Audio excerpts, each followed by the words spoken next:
Florence, Italy. This fascinating Renaissance city sits in the heart of Tuscany and is dripping in the riches of history, culture, and art. Its museums and galleries house some of the most precious artwork in the world, and its medieval walls have been the home to artists like Michelangelo, Leonardo da Vinci, and Botticelli, as well as writers and politicians like Dante Alighieri and the Medici. Florence is a very special place, but I think to truly enjoy it the way it deserves, you need to know it on a deeper level. Depending on the time of year you visit, Florence could easily be loved, or you could come away thinking it was crazy and not worth your time. So before you go, get to know its food, people, and culture.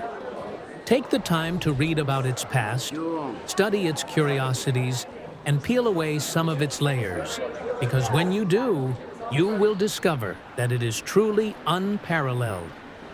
I hope this video will be the beginning of your journey there. Enjoy!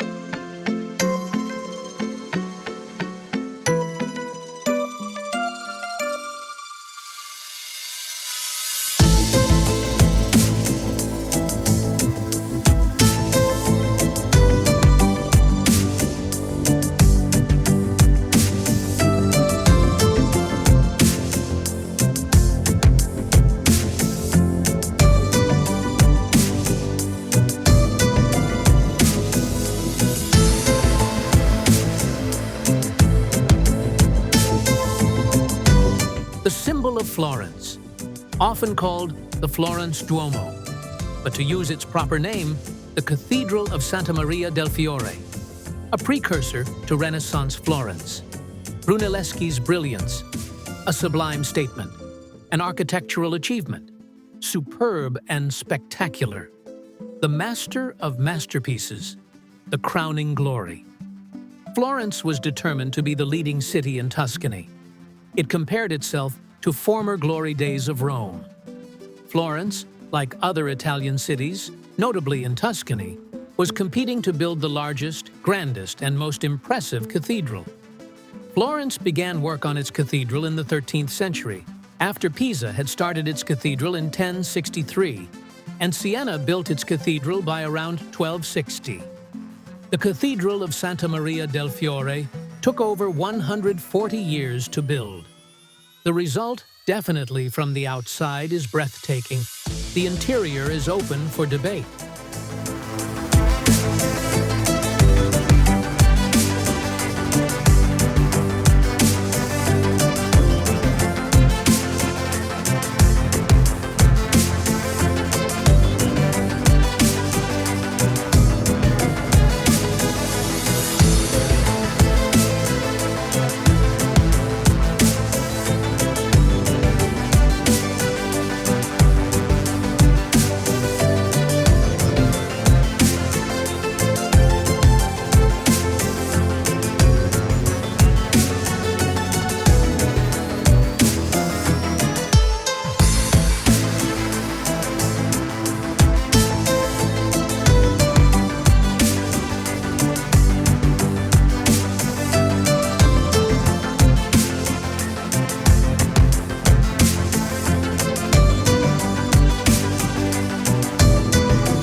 Piazza della Republic Square of Florence. If you come to see beautiful squares, you can indulge yourself in the Tuscan capital. Besides famous squares such as the Piazza del Duomo and the Piazza della Signoria, you can also visit the Piazza della Repubblica. It offers an interesting history, and you can also recharge your batteries at one of the fine restaurants there. In Roman times, it took a more prominent place with bathhouses, temples, forums, and markets in this square.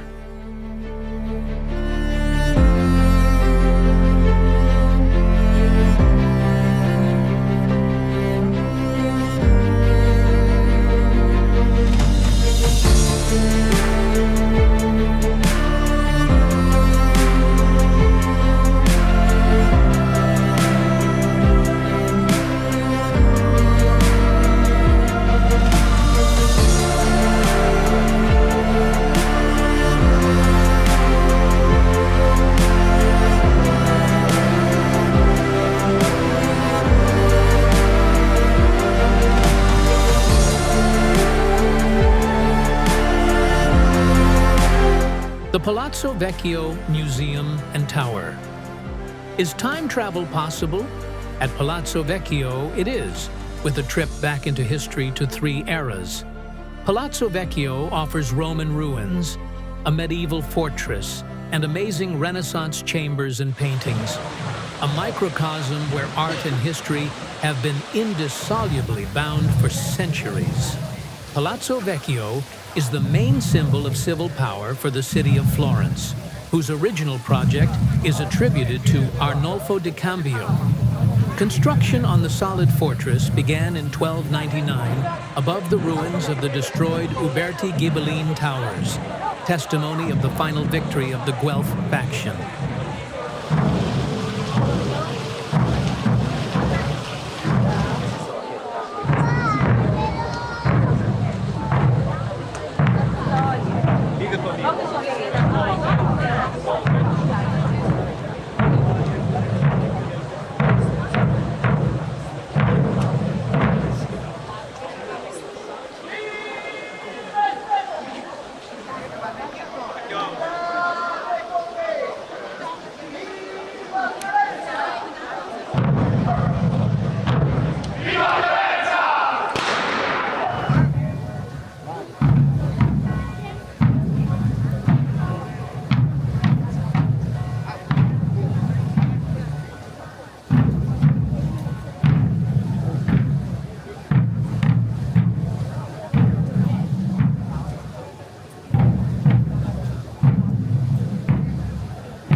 symbol of Florence.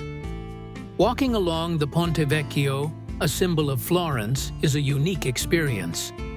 Lined by goldsmith shops, above it runs the Vasari corridor. During the day, you will be dazzled by the shop windows full of gold and precious stones, while at nighttime, the closed artisan shops look like treasure chests. A romantic atmosphere is guaranteed.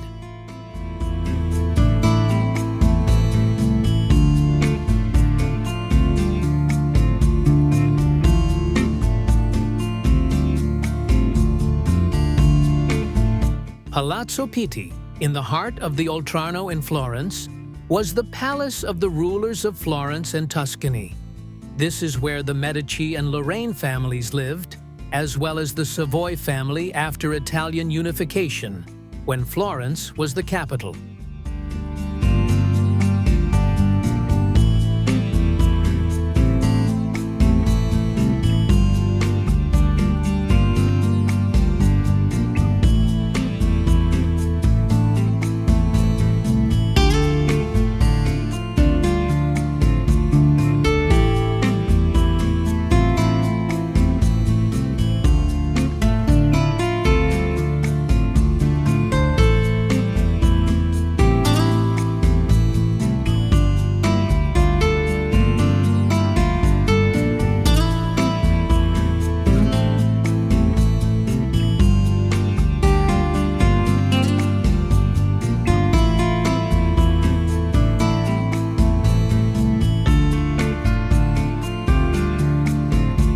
The Basilica of Santa Croce, rebuilt for the Franciscan order in 1294 by Arnolfo di Cambio, is the burial place for the great and good in Florence.